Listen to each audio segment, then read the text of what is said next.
Should you invest in Canoo? Let's analyze it on GrowthShares. I'm going to look at 6 metrics that will give me a better understanding of what kind of company I'm looking at. You see here that they're weighted differently to go along with their importance. Each metric is graded from 0 to 99, with 99 being the upper end of the scale. After that, I'll put everything together to get our company's final grade. There will be quite a bit of info in this video, so I encourage you to pause this video at any time. Intrinsic value. I use a discounted cash flow model to determine the fair value price of our company. While the next 5 metrics deal with how good of a business we have, the intrinsic value looks at what price we should pay for the stock. I'm obviously looking for a company that's undervalued. That's an intrinsic value at least 17% higher than the company's current stock price. We want that margin of safety just in case our calculations are slightly off. What we find is a fairly valued stock trading at around where it should be. If the other 5 metrics tell us we have a good business behind the company, buying at this price isn't such a bad idea long term. Earnings growth. I figure earnings growth through a combination of projected earnings over the next year, over the next 10 years, and then discounted based on the current inflation rate. What I'm looking for is a growth rate of at least 8%. That's not unreasonable and very attainable for a profitable company with room to keep growing. If growth is anything less than that, the other metrics will need to make up for it. I have a growth rate that's below what I'm looking for. This tells me the company is in its terminal stage, where they aren't putting too much effort in growing anymore. PE ratio. The price to earnings ratio tells me at what multiple the stock is trading at compared to its earnings.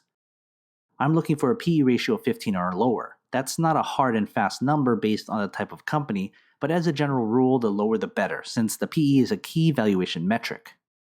The PE here is a little bit too high for what I'm looking for. We're either looking at a company in a very highly speculative state or in its growth stage.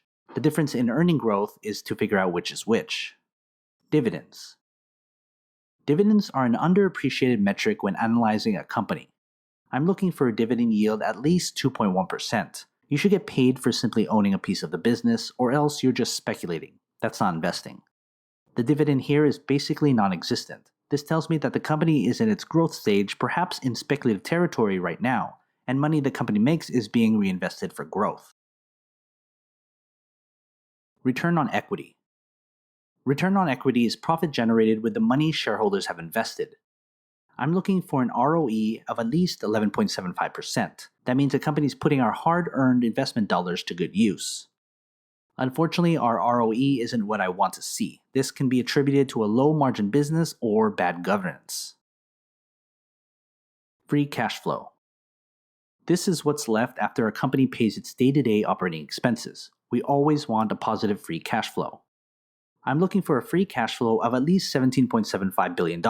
That's money that can be used to grow our business's market dominance through research and development and acquisitions. We have a meager free cash flow that tells me the company has no dominant position and doesn't have enough free cash in hand to capture any market share. Before we get our company's final grade, consider joining my Patreon. You'll get access to every grade from every company I've analyzed. It's updated all the time. Head to patreon.com/GrowthShares or click on the link in the description. Before we get our company's final grade, here's a grade recap of the metrics we've covered. I'm looking for a good company or better. That means there's a good business behind our company and the price is attractive enough for us to buy in right now. Unfortunately, that's not what I see. There are too many substantial issues here that concern me. Either the business isn't that great or the price is just too expensive. This analysis is simple, yet an effective way to get your research started in the right direction.